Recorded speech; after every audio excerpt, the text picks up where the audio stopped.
Ito ang talong ko na mahaba. Ayan. Ito ang talong ko na mahaba. Isang plating lang yan mga kaidol.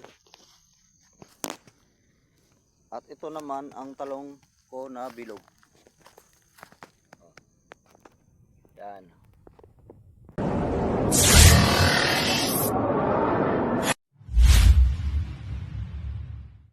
Good morning mga kaidol kalawa. Dahil nga sa out na ako sa duty.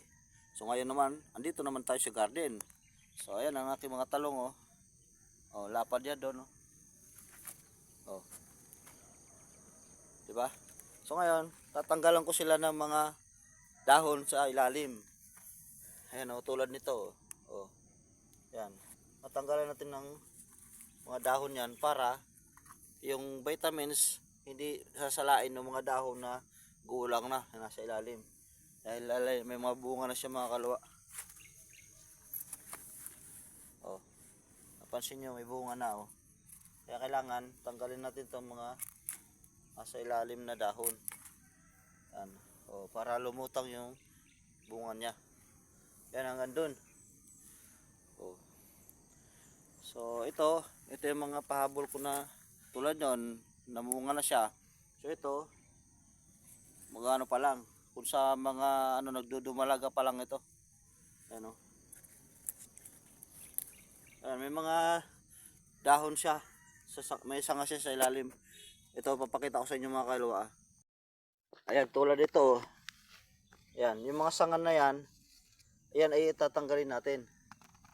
Yan o.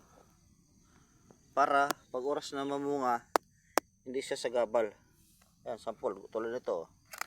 Ayan. At tanggalin natin itong mga sanga na to. Ayan.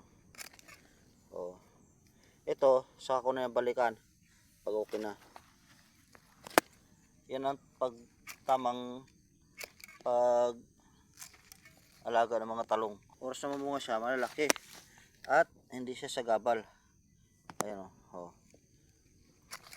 Para yung vitamins ng bunga ay talagang dun lang, kaya magiging malusog ang bunga niya. So tatanggalin lang natin to. Ito dahil siyempre ano pa lang ang dahon, so dito lang muna natin tanggalin yan. Yan, ito lang muna tanggalin natin. Kasi ayan oh, bubulaklak na sila oh. Oh. Yan, malinis na siya. 'Di ba? Ganun lang mga kalwa. Oh, ito tulad nito, malago siya oh. Oh, hindi naman yan, wala naman yan pakinabang eh. Kasi hindi yan mamumunga. Kaya dapat tanggalin na yan. Oh. Yan. Oh, para malinis. Para yung kakainin pa nito na vitamins, so mapupunta na dito sa katawan niya at doon sa magiging bunga. Kasi ano, nag-action na sila bulaklak oh. Ayan, ganun lang mga kaidol kalwa. Dapat marunong ka. Hindi man ako farmer, pero alam ko kung anong dapat kong gawin sa aking mga tanim. So ayan, ito naman na pinakita ko sa inyo mga kaidol kalwa.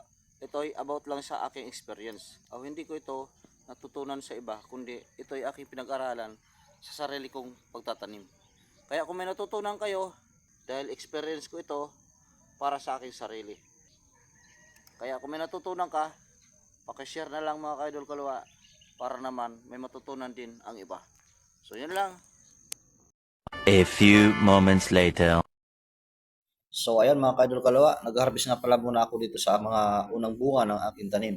So ayan, may paisa-isa akong nakikita dahil ito ay ihalo ko sa aking sinigang na bangus. At ito nga, may napapansin ako yung aking mga talong na bilog.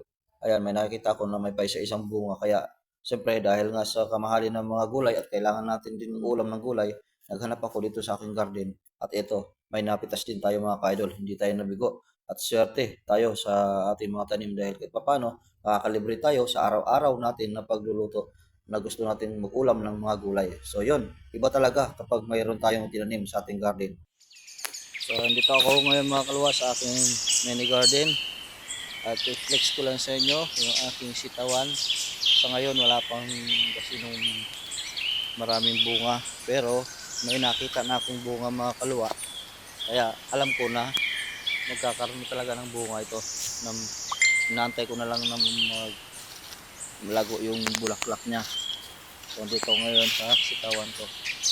Ayan, mapapansin nyo naman, napakataba ng sitawan. So, ayan na, nag-start na siya. Kaya siguro, itong first week ng February, may magugulay na ako mga kalwa. So, ayan o. Ito yung aking talungan. Ayan na, okra. Yun. O, diba? Sa pang-araw-araw lang na gulay, ay ma-harvest na tayo mga ka-idol. Ayan, mayroon ako dito sili. O,